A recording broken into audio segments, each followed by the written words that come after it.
leiame omale kõik istekoha, nüüd see on siin peaks jätkuma.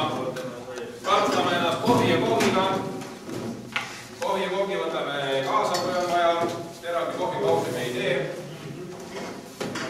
Ja kõik on õige seina peal, aga räägime päevakavast tuttu ja siis esimese ettekandega.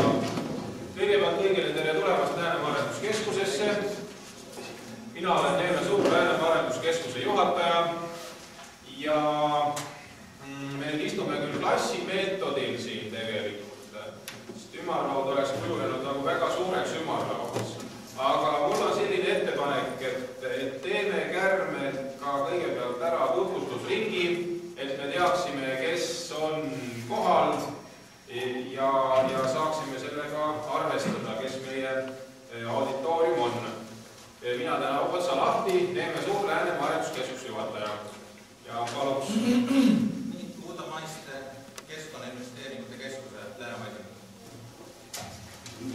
Arto Roveri, Lääne- ja Hiiumaa Arenduskeskuste juhataja. Velo Haapiste, Haapsalu Parlamendi liige, Haapsalu või Läänemaa.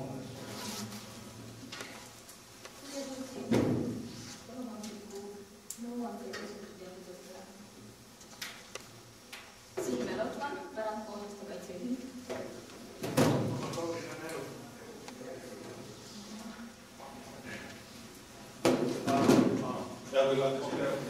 see on tõsta Läänemaa päeva projekti just. Ilmselt pilt Tallinna Ülikool Tartu-Jõus. Kohe kaotab Läänemaa Keskkonnainvesteeringute juhataja.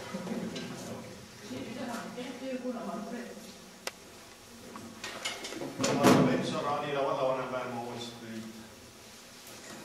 Pärnu Reino Eeneri osaühing, põllumeesettevõtja ja volikogu esindaja.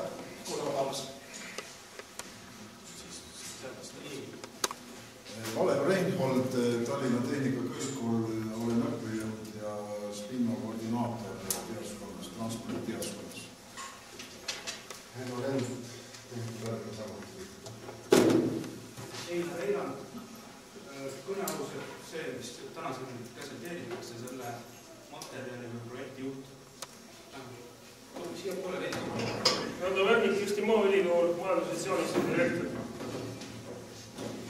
Jüri Kruusel, Eesti Maaülikool, majandussotsiaalne instituut. Ja kohe ka tutvustus. Mina olen Kaja Lotman, Riikliku Looduskaitse Keskuse Hiiu Lääne regiooni direktor. Andri Jürgen, Ajaanen,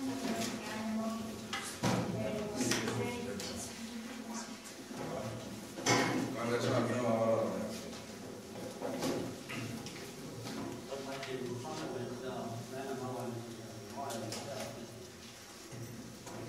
Nii, nagu te näete, on meil kohal ääretult autoriteetne seltskond ja tänane päev sai kokku või korraldatud või kokku kutsutud kõigepealt selleks, et tutvustada asjaosalistele ühte uurimisprojekti, mis on Läänemaal ellu viidud koostöös Eesti Maaülikooliga.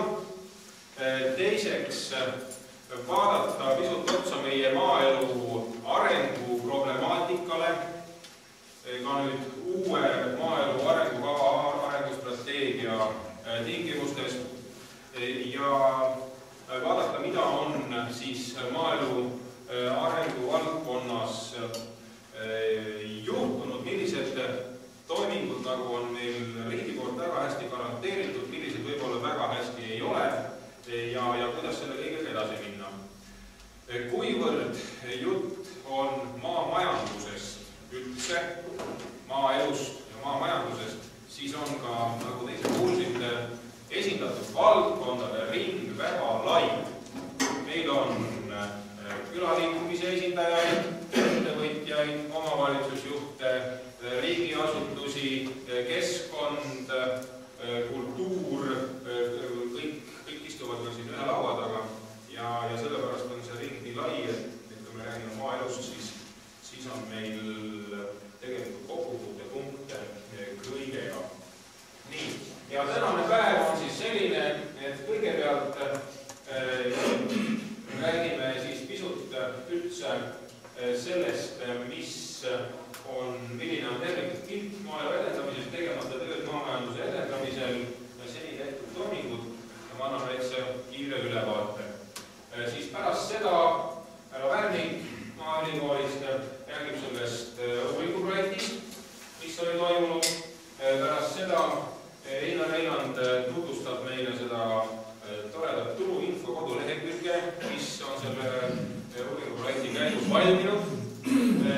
toimub.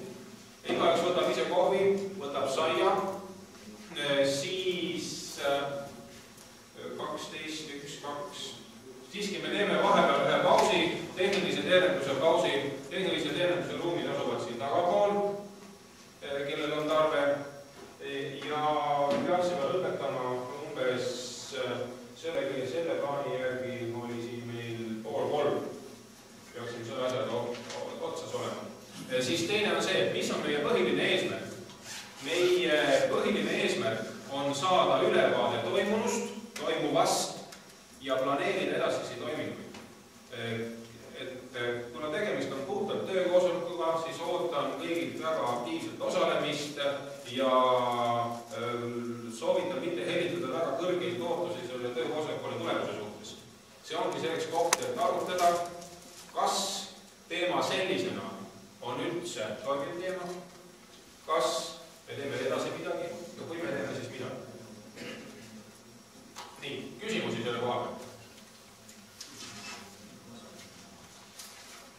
On kellelgi ettepanekuid päevakorra suhtes,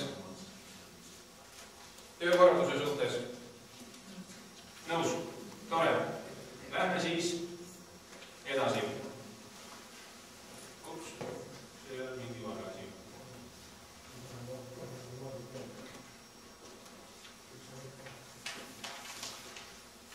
Nii.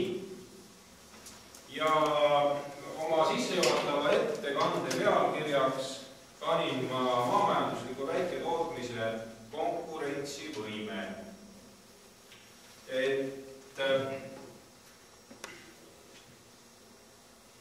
Võib-olla tegelikult kõigepealt paneme ette selle pildi. Ma siin tiba tegin niisugust kunstilise kujutuse tööd ja joonistasin 2 pilti sellest, milline võib välja näha Eestimaa ja milline ta võib ka välja näha. Kas siin paremal pool otsas on tegemist pastoraalse idealistliku kujutelmaga, mis tõenäoliselt ei ole võimalik? Ja kas siin vasakpool ääres on tegemist konkurentsivõimelise, pikaajaliselt jätkusuutliku põllumajandusliku industriaalkeskkonnaga? Ja millise tee nagu Eesti endale valib läbi oma maaelu ja põllumajanduspoliitika? See on tegelikult see küsimus, millele me juba katsume vastust leida. Kui me vaatame Eesti strateegiaid, mis on koostatud, maaelu strateegia, maaelu arengukava, siis tegelikult on käsitlemine üpris selline läbi. Räägitakse nii ühest, kui räägitakse teisest. Kui seda osa veel eelmise MAK-i koostamise juures väga palju isegi ei käsitleda, siis nüüd on maaelu arengukavas väga jõuliselt sees väikeettevõtlus, väikemajandus, mikroettevõtted ja sellest räägitakse väga oluliselt. Samas on väga mitmed meetmed ja ka just eriti investeeringumeetmed kättesaadavad just siia vasakule poolele industriaalsele põllumajandusele. Kui me räägime poliitilistest suundadest või ütleme rahva mõttest, et milline võiks olla meie tulevik, siis 90% inimesi esimese hooga ütlevad, et nad tahaks seda parempoolset. Kui nad hakkavad tiba mõtlema, siis nad ütlevad, et aga konkurentsivõimel see tõenäoliselt oleks vasakpoolne. Ja siis lähebki see jutt sinna kahe vahele ära. Aga pildiks. Maaelu arengukava on uus dokument, mis kahjuks ei ole veel kinnitatud. Kahjuks ei ole veel vastu võetud. See on valitsuskoalitsioonis arutlusel ja ta ei ole veel kinnitust saanud. Maaelu arengukava kinnitamisega viibivad ka igasugused toetused ja nende rakendamine muidu. See on negatiivne asja. Aga iseenesest see ideoloogia, mis on praegu arengukavasse sisse kirjutatud, on väga positiivne. See lause, mis on tahvli peal, on üks väga süvavõtteline ja põhimõtteline lause. Ma ette lugema ei hakka, ma loodan, et te näete tahvli peale. Ja see ütleb, et tegelikult selle maaelu arengukava ideoloogia selles mõttes oleks nagu õige koha peal. Teine lause, mis ma välja võtsesin, on siis selline. Põllumajandustootmise arengu seisukohta, selleks tuleb tähelepanu pöörata põllumajandussaadusi töötava tööstuse aktiivsemale tootearendustööle, tõsta lisandväärtust toote kvaliteeti, nišisektorid, mahepõllumajandus, turule jõudmine, tootearendusele, turustamisele. Eesmärgiks on saavutada olukord, kus lisandväärtuse EL25 ja ekspordi osaväärtus tulemus suureneb. Kõik on maaelu arengukavas kirjas, põhimõtteliselt kõik on väga õiged asjad, mis räägivad põllumajandustootmise olulisusest. Riigi meetmeid põllumajanduse ja maaelu toetamiseks, kui ausalt öelda, on seinast seina, jalaga segada, hunnikute viisi me võiksime ütelda. Võtke uus maaelu arengustrateegia ette ja lugege ära. Lugege valdkond, mida te sealt seest ei leia. Meil on maaelu arengukava, meil on riikliku arengukava toetused, meil on riiklikud kalandustoetused, meil on puhtalt riiklikud põllumajandustoetused, meil on otsetoetused, meil on turukorraldusmeetmed. Tegelikult peaks ja võiks nagu olla maamajandusvaldkond 100% kaetud. Miks ma sellist üldpoliitilist juttu ajan? Lihtsalt sellepärast, et see, kuhu me lõpuks välja jõuame, see võib tunduda esimesel hetkel, ma ei tea, liiga idealistlik võib-olla. Lihtsalt selleks, et selgitada taustele, et me ühtemoodi asjadest aru saaksime.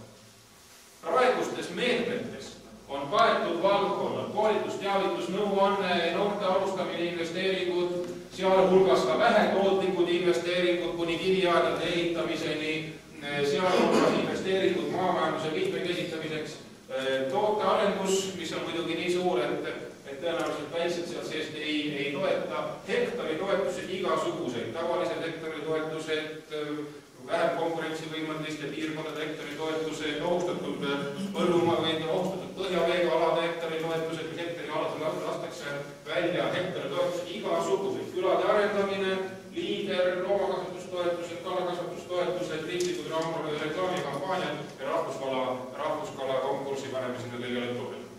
Et selles mõttes valdkondi on ka meil seinast seina ja need, kes ütlevad, et Eesti riik ei toeta maaelu või põllumajandust, ei räägi tõtt. Nad käsitlevad tendentslikult seda valdkonda. Tegelikult Eesti riik toetab maaelu kohe lausa sahinaga, eriti muidugi Euroopa Liidu egiidi all, sest 90% rahadest on muidugi Euroopa Liidu rahade kaudu. Riiklikud meetmed puhtalt on kordades ja kordades muidugi väiksemad. Aga milles siis tegelikult on siis probleem? Miks peaks kohalik kogukond istuma kokku, rääkima omavahel probleemidest maamajanduses, kui meil riiklikul tasemel on maaelu ja põllumajanduse toetamine niivõrd hästi ära kaetud? Sellepärast, et midagi on jäänud kahe silma vahele. Sellel hetkel, kui me ütleme, et jah, see, mis siin vasakul käel, on meil vajalik selleks, et kas või näiteks rahvusvahelisel turul omada mingisugust konkurentsivõimet, et meie ekspordi-impordi tasakaal oleks enam-vähem normaalne, et me kasutaksime meie maade potentsiaali, siis me ütleme, et jah, see vasak pool on meile vajalik. Aga kõik me tahame elada seal vasakul, seal paremal pool. Me tahame elada ühes selles, no isegi hea küll ei ole traktorit juures ja see raekoda meenutab kuppel seal üleval on tegelikult, noh, klippavist pildi võtab, kõik on ameeriklaste tehtud, igal ühel on silotünn või viljatünn seal kõrval tõenäoliselt, viirutab raekoda. Aga iga saaks seal kuskil sees elada, keset idillilist pastoraallikku maapiirkonna elukeskkonda. Peale selle on sellel parempoolsel veel teatud positiivsed omadused. Positiivsed omadused seoses ühiskonna arenguga, seoses omanikkonna rohkusega. Mida rohkem omanikke, seda elujõulisem on ühiskond lihtsalt sellepärast, et omanikud ja ettevõtjad vaatavad maailmale teistmoodi liba. Ja selline kogukond on jätkusuutlikum. Lisaks meie harjumuspärase maastikupildi säilitamine, lisaks reostuskoormuste hajutamine ja looduse isepuhastusvõime parem ärakasutamine ja lisaks kõik muud positiivsed asjaolud. Maaelu arengukava ütleb meile, et valdavalt enamikus maapiirkondades on majandustegevus ühekülgne, mistõttu elanikel on väiksem võimalus tööd leida. Mingi uuring on tehtud, toetusvajadus maapiirkonna ettevõtlussektoris näitas, et suurimat potentsiaali sobivate töökohtade loomisel omavad eelkõige mikroettevõtted. Kuivõrd mikroettevõtetest 79% on saanud väikeettevõtted. Arvestades väikeste põllumajandustoodete madalat konkurentsivõimet, on oluline kõrvaltegevuste olemasolu. Juhitakse tähelepanu mikroettevõtlusele olulisusele. Räägitakse mikroettevõtluse konkurentsivõimest ja sellest, et neil ei ole piisavalt vahendeid investeeringuteks ja tootmise ümberkorraldusteks. Kui me läheme tagasi nende meetmete juurde, siis me näeme ka seda, et on kaks põhilist suurt plokki. Ühed on hektaripõhised toetused ja teised on investeeringutoetused. Kõik need, mis jäävad sinna kõrvale, on suhteliselt sellise piiripealse ja marginaalse mõju. On ka jutt sellest, et ettevõtluse olukorra parandamiseks keskendutakse eelkõige mikroettevõtete tegevuse arendamisele ja soodustatakse mitmekesistamist muu maaettevõtlusega väljaspool põllumajandust. Maaelu arengukava lausub. Nii. Et kui me nüüd räägime tegelikult sellest, et kui me tahame seda pilti hoida, et milles siis tegelikult seisneb maaelu väiketootjate konkurentsivõime. Investeeringu võimalused läbi praeguste vahendite on olemas mitmesugused. Ja kui me võtame siukse toredad päikse, oleme joonistanud einadega kahe peale nagu maamajandusliku väiketootmise konkurentsivõime ja räägime neist asjad nagu infrastruktuur, siis infrastruktuuri arendamist on võimalik korraldada ka praegu läbi olemasolevate meetmete. Kui on olemas infrastruktuur, siis peab toimima logistika, sest väiksemõõduline majandustegevus hajaasustatud piirkondades on hoopis midagi muud ja siin tuleb spetsiaalselt tähelepanu pöörata sellele, kuidas liiguvad kaubad, kuidas liiguvad teenused. Turuinfo liikumine turult tootjani, tootearendus, keskkonnakaitse, looduslikud ressursid, oskusteave, inimene, ühistegevuse, kogused, tehnoloogia kvaliteet. Need kõik on tegelikult ühe väiketootmise konkurentsivõimes sisendid. Ükskõik milline sellest punktist, sellest väikeringist jätta välja ja see väiketootmine maapiirkonnas ei ole enam konkurentsivõimeline. Kas tal ei ole turuinfot, ta ei tea mida toota. Kas logistika ei tööta ja miks ei tööta ökosahver? Sellepärast, et kui jõuab kast ukse taha, on porgand pehme, võid ümber sõrme keerata, salatileht on lapiline. Kas logistika ei tööta? Kas infrastruktuur ei tööta? Ei ole olemas infrastruktuuri. Kas tehnoloogiat ei ole olemas? Kuidas säilitada? Kuidas esmaselt töödelda? Kõige suuremaks probleemiks on kujunenud hoopistükkis kogused. Ehk ükskõik, kui hästi teostatakse mingisuguse tootmishoone ümberehitus, kui väiketootja saabki selle 50% kätte sellest tootmishoonest, kui ta ei jõua oma tootega tegelikult turule, sest ta ei pääse oma kogusega sisse kaubandusketti, siis ta nii ei suuda jätkusuutlikult jääda. Ja siit siis tulevadki nagu katmata valdkonnad. Meetmetest puuduvad ühistegevuse arendamine. See lause on kirjas, aga see ei ole tegelikult tõene. Tegelikult on olemas põllumajandusturu maaelukorralduse seadus 2004. aastast, kus on sees meede ühistegevuse arendamine. Viimaste aastate jooksul ei ole ka olnud rahaga täidetud. Tähendab seda, et juhul, kui me räägime sellisest asjast nagu kogus, siis saavutada väiketootmises konkurentsivõimelist kogust, millega minna kaubandusketti, ilma ühistegevuseta seda ei ole võimalik teha. Ja nii kaua, kui meil on meie laiaulatuslik meetmestik täidetud investeeringuvahenditega, mis on kõik väga hea, aga me ei taga konkurentsivõimelist kogust läbi ühistegevuse. Me võime tagada koguse niimoodi, et kõik müüvad oma maad maha ühele omanikule ja meil tekib industriaalne põllumajandustootmine. See on üks võimalus. Aga teine võimalus selleks, et säilitada omanike ringi ja säilitada väiketootmist kui meie kultuuri olulist osa, selleks on vaja ühistegevust. Ühistegevuse toetamine oli ette nähtud selles samas maaelu põllumajandusturu korraldamise ja maaelu arendamise seaduses. Valesti ütlesin võib-olla. Aga seda ei ole siiamaani rahaga täidetud. Ma nüüd väga täpselt ei tea, kas 2007 aastal oli raha ette nähtud või ei olnud. Aga 2006 ei olnud, 2005 ei olnud, 2004 ei olnud. 2003 aastal oli 3 miljonit krooni ja see kulus teatud teadustegevustele. Et tegelikult on sellest konkurentsivõime väikese ringist jäetud üks tükk välja. Kas meelega või mitte meelega, ma ei oska öelda. Põllumajandusministeeriumi asekantsler eelmisel aastal, kui ta käis siin meie juures, siis ma küsisin ta käest, et miks te selle tüki olete välja jätnud. Ta ütleb, küsis mu käest, miks seda vaja on. Ja soovitas mul neile lahti kirjutada, aga mul ei olnud aeg sellega tegeleda. Teine on logistiliste lahenduste väljatöötamine. Kuna hajaasustus on tükvad teiste tingimustega majandustegevuse jaoks, väike tootmine hajaasustus, siis logistikale tuleb pöörata erilist tähelepanu.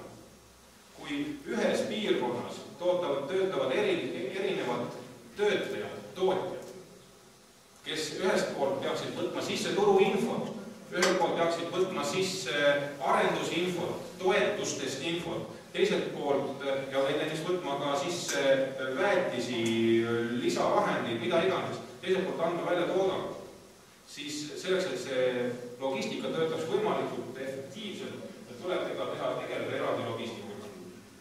Väiketootjal on kättesaamatud tehnoloogiaalane tugi, turuinfo ja tootearendus. Need on muidugi kõik minu väited, nendele võib vastu vaielda. Tegelikult ei ole, ma lähen siit isegi selle, tegelikult ei ole problemaatika, mis meil siis on. Väiketootja ei pääse turule väiketootja koguse tõttu, meede oleks ühistegevuse arendamine. Väiketootja ei pääse turule logistiliste probleemide tõttu, meede oleks ühistegevuse arendamine. Väiketootja toode ei vasta nõuetele, nõustamine ja ühistegevuse arendamine. Väiketootmise tehnoloogiline tase on madal, nõustamine ja ühistegevuse arendamine. Ja arendustegevuses. Tegelikult meil maamajanduse arendamist maakondlikul tasandil ei eksisteeri. Meil eksisteerib nõuandekeskus, kes annab nõu, aga tema ressursid on niivõrd väiksed, et tegelikult arendustegevusse ta lülitada ei suuda. Meil on olemas maavalitsuses maaelu arenduspetsialisti töökoht, aga ressursid on niivõrd väiksed, et tegelikult reaalselt maamajanduse arendamist seda sekkuda ei suuda. Ta suudab vahendada teatud meetmeid, ta suudab teha teatud statistikat, ta suudab mõningaid infopäevasid korraldada, aga sellega lõpevad ju ressursid otsa. Nõustamissüsteem on nõrk. Juhul kui keegi väiketootjatest peaks saama nõu, kuidas välja arendada oma hoidlad, esmane töötlemine ja protsess põllud kuni tootjani ja kelle käest praegu võiks näiteks maakonnas küsida, et kuidas see tehnoloogialiselt peaks toimima, niimoodi, et asi oleks, et toode jõuaks tarbijani kõige paremas seisukorras.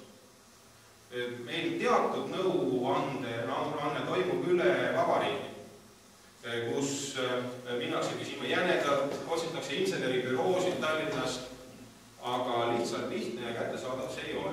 Lihtne ja kättesaadav on mis? On näiteks otseselt, mis puudutab taimekasvatust ja loomakasvatust, meil on olemas head konsulendid koha peal, metsakasvatust kindlasti, kellel on meil konsulendid koha peal olemas, mis näiteks puudutab raamatupidamist, siis iga-aastased infopäevad pidevalt toimuvad, aga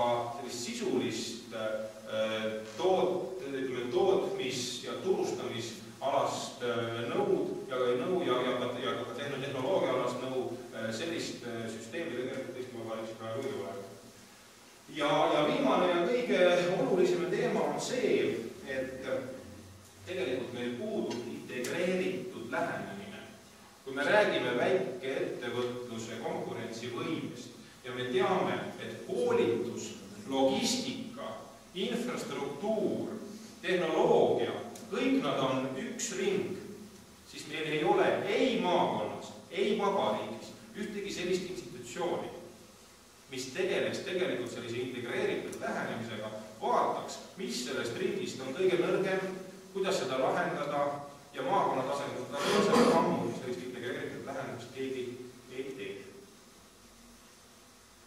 Nii, mis on siis Läänemaal tehtud? 2004 aastal kirjutasime sellised mõned asja nagu alternatiivmaamajandusraamprogramm ehk ALMA strateegia, nimetame seda. See käsitleb teatud meetmeid, mida võiks teha maakonnas selleks, et meie maaelu areneks. See on dokument lihtsalt. Püüdsime käivitada mesinike turundusühistut. Ei tulnud välja. Jõudu jäi väheks. Tulemus, dokument on olemas, tegevus on hõre, selgitatud on, ühistut pole. Hinne umbes pool. Teil on 0,3 umbes. 2005 aastal tegime VESA-projekti alternatiivtootjate kaardistamiseks. Eesmärgiks oli ülevaate saamine alternatiivtootjatest. Andmed rajast hävis ilmõtuse käigus. Kahjuks. Kõva ketas hävis äikese löögis ja andmebaasi enam ei ole. Tulemus on tüüd. Ütleb, et on võimalik jupphaava taastada siit ja sealt küsitluslehtedega projektijuhte ehk õnnestub. 2005 aastal tegime VESA-projekti ühistulise tegevuse propageerimine ja tootjate turundusühistu käivitamine. Eesmärgiks oli teema teadvustamine, perspektiivse tegevusvaldkonna valimine, ühistu käivitamine. 2005 aastal seadsime niisuguse hästi konkreetse eesmärgi. Ilmus artikleid. Meie mentoriks oli Jaan Leetsaar ja tema abil siis katsusime tegevust käivitada. Artikleid ilmus, koosolekuid peeti, ühistut ei loodud. Taluliit tavas elustati, väga eluseks ei saanud. Tulemus 0,5. Ja 2006 aastal oli siis Eesti Maaülikooli uuring, ehk õigemini tegelikult oli taotlejaks oli Põllumajandus-Kaubanduskoda, kes tellis uuringu Eesti Maaülikoolilt. Selle uuringu Eesti Maaülikooli poolseks eestvedajaks ja mentoriks on härra Värnik, kes istub siin meie juures ja Läänemaal projektijuhiks on Einar Eilar. Eesmärk oli ülevaate saamine alternatiivtootjatest ja elektroonilise turu loomine.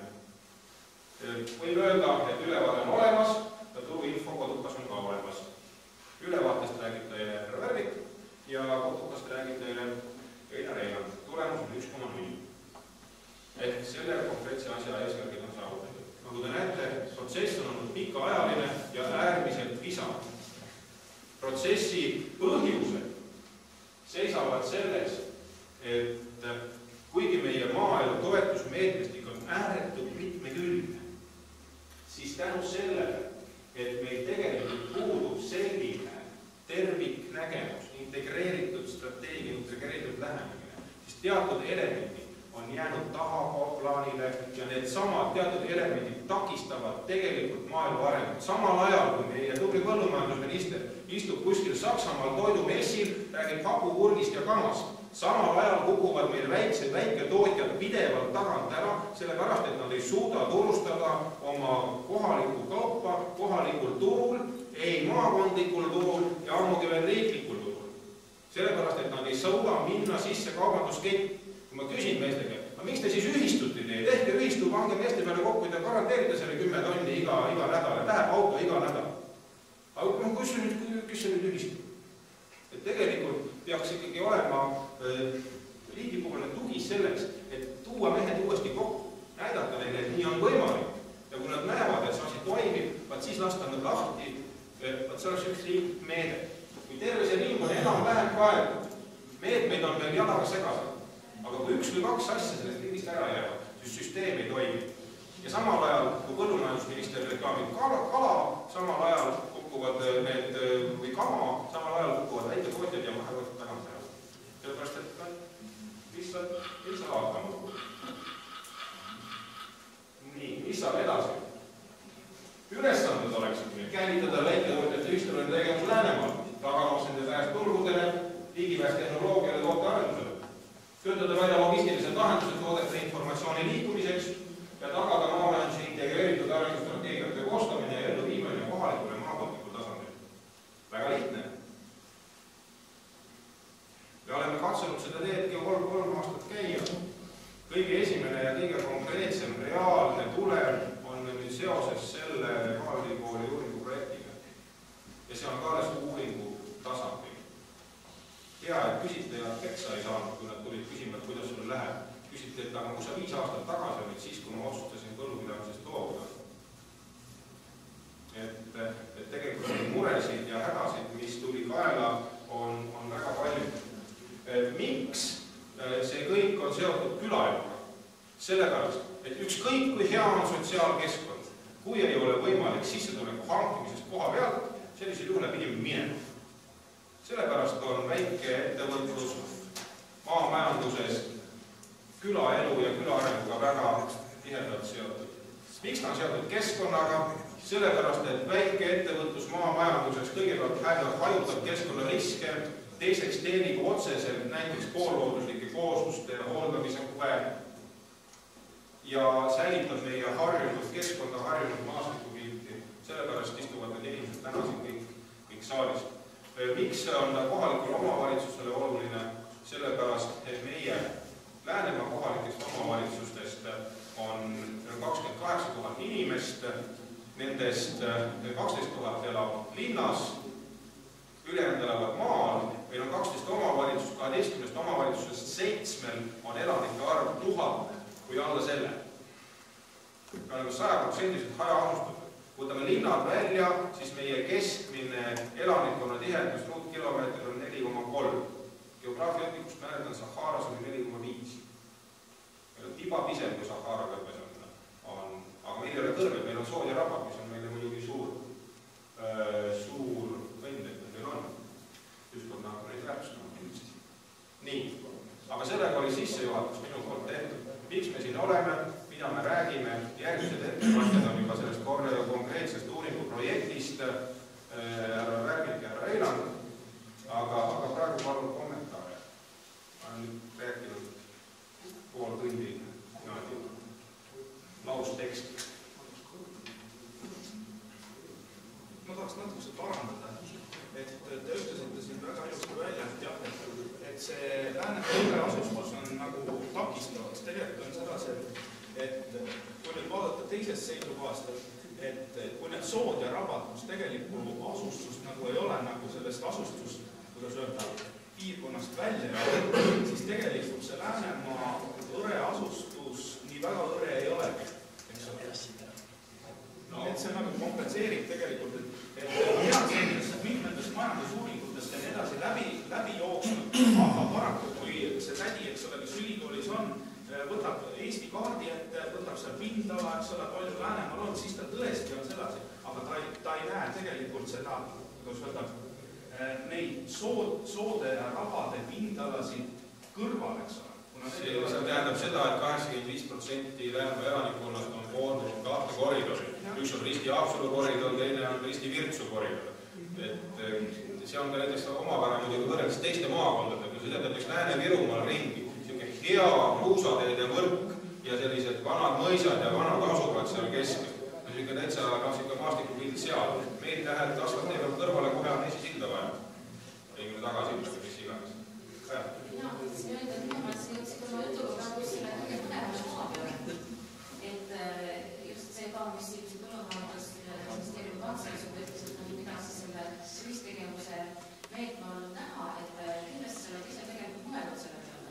Et see niinimetatud meeste kokkutoomise meede, et kas see sinna, kui sina rea peale tegid raha, kuidas seda raha siis niiviisi kasutada, et see tõepoolest kasu toob, et te ikkagi tegiksid need ühistud. Kas sa oled sellega mõelnud? Ega selles mõttes, et ega ma ei ole meedet lahti kirjutanud. Aga seda, et meeste kokkutoomise meede peaks olema igas tahes, näiteks metsanduses oli meeste kokkutoomise meede, kus spetsiaalselt metsaühistute arendamiseks, tõsi küll viime pisikene 100 000 eksekene nagu anti nagu iga ühistu kohta.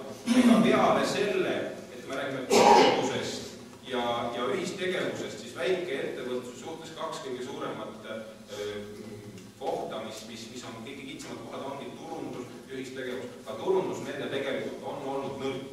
Turundusmeede MAK-is ei ole sees olnud, see on samamoodi olnud riiklik meede, sama põllumajandusturu korraldamise seaduse meede on see olnud ja 2 viimasel aastal on olnud seal 15 miljonit krooni. See meede on olnud lahti 2 nädalat, temale etteteatamisaeg on olnud 2 nädalat ja turu-uuringute teostamise aeg on olnud 3 kuud pärast seda, kui sa oled saanud positiivse otsuse ja oligi niimoodi, et vist aprilli keskelt, aprilli lõpuni oli lahti, siis läks 2 kuud otsustamiseks, oktoobris pidi olema kasutatud. Ja see oli ääretult ebamugav. Tegelikult see sama meede oli see, mille sees seda projekti tehti, sest väiksemad tegijad sealt sees kindlasti taotlema suhteliselt ei olnud, nad ei saanud seda infot kätte, nad ei suutnud reageerida. Nii turundus kui see meeste kokkutoomise meede on ära jäänud. Mis see tähendab? Ma arvan, et koha peal ikkagi peaks olema vähemalt üks korralikult varustatud inimene kindlasti igas maakonnas, kes spetsiaalselt tegeleks selle sama integreeritud lahendusega ja vaatama, kuidas toimub täiendkoolitus, kuidas lähevad ühistute arendamised. See jumal tänatud, et meil see sama nõuandekeskuski on, aga tegelikult seda on ikkagi ääretult vähe. See on ääretult vähe. Ja keegi peaks olema see, kes teeb ära esialgselt turu-uuringud, kas või selleks, et tuua kokku mingi kindla valdkonna mehed tõesti ühistut moodustama. Sest me seda sama meie ühistut katsusime kokku panna. Esimene jutt oli kõigil. Kui sa tuled rääkima siin, teeme ühistu, mis mees sa oled? Kas sa üldse tead, kuhu sa müüma hakkad või kuhu me müüma hakkame või mida me müüma hakkame? Mul on praegu mingi kindel isikene, teinekord teeb järgi ka ja eks ma kuidagi ikka hakkama saan. Aga kui tehti uuring, et kui oleks turgu, kas te oleksite nõus tõstma toodangut, siis ütlesid, et absoluutselt oleksime nõus. Muidugi, mitu korda kohe tuleks rohkem. Aga selleks, et minna meestele üldse rääkima, et teeme ühistu, selleks on kõigepealt vaja neile öelda, turukokkuleppel juba sellised. Aga kes sinna maale läheb? Praegu ei lähe vabatahtlikult sinna maale mitte keegi. Ja nii, et ühistu tegemata jäävadki. Siin eelmine nädal käisime Vormsil, kartulikasvatajad räägivad, mis oli kaup jääb kätte, sellepärast ei suuda ära müüa. Mis te ühistute nüüd? Kes nüüd hakkab siis tulema, tuleb naabrimees minu juurde või niimoodi? See on ikkagi sügavam psühholoogiline küsimus tegelikult, et saada sellist tegevus niimoodi käima, et väiketootja läheks välja. Et kui me ja me ei leiuta selle meie jalgratast, kui Euroopas ühistuline tegevus toimib, kui 90% Euroopa põllumajandustoodangust läheb välja ühistuline tegevuse ja Eestis läheb 5%, mõnes valdkonnas rohkem, vili ja piim ja isegi kartulehistu, paar tükki maheliha, paar ühistat on olemas, siis imeväikne protsent. Vaat, selline jutt. Tähendab, minu selle ettekande juures leetis vast kõige rohkem see mõiste, see integreeritud lähenemine, mis on ka ütleme logistika võtmesõna. Ja seoses sellega ma kohe esitaks mõned küsimused ja mis oleks nagu aluseks siis ütleme järgmisele kokkusaamisele ja mis võiks olla Tallinna Tehnikakõrgkoolis. Tähendab, esimene küsimus. Kes oleks integratsiooni subjektid? Missugused oleksid integratsiooni subjektide motiivid, ühisosa, rollid ja missugune oleks see protsess, ütleme väljund on meil teada, eks ole, meil väliskaubanduse bilanss on negatiivne, raha läheb riigist rohkem välja, kui sisse tuleb, sellepärast, et meil on head tarbijad, aga me oleme kehvad loojad. Ja kui vaadata väliskaubanduse võtame ekspordistruktuuri, siis see pilt on üsna kesine. Me ei näe seal lõpptooteid ja kui me räägime oma potentsiaalist, ütleme strateegilistest ressurssidest, siis ma arvan, et kõige lähemale sellele on põllumajandus, sest siin on täiesti nähtavad trendid, on Euroopa Liiduski, see on see mahepõllundus. Nüüd küsimus on selles, et kogused on väiksed, jah, transport ja logistika aitavad koguseid läbi konsolideerimise suurendada, aga tähtis on ka kvaliteet, sellepärast, et kui me tahame midagi eksportartiklina müüa, siis see peab olema väga kvaliteetne. Aga kvaliteet eeldab innovatsiooni ja kui me vaatame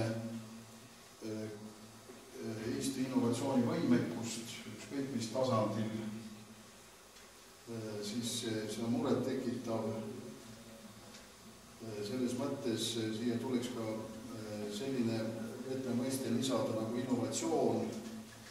Ja see innovatsioon peab jõudma kooli, kõrgkooli, igasse väikeettevõttesse. See tähendab investeeringuid inimestesse, nende teadmistesse, ütleme, know-how'sse. Nii et selles mõttes, ütleme, on üks pidepunkt, mida võiks modelleerida ja mida võiks siis, ütleme, edasi arendada. Jah, igast tahes. Ütleme, selle sama ringi terviklik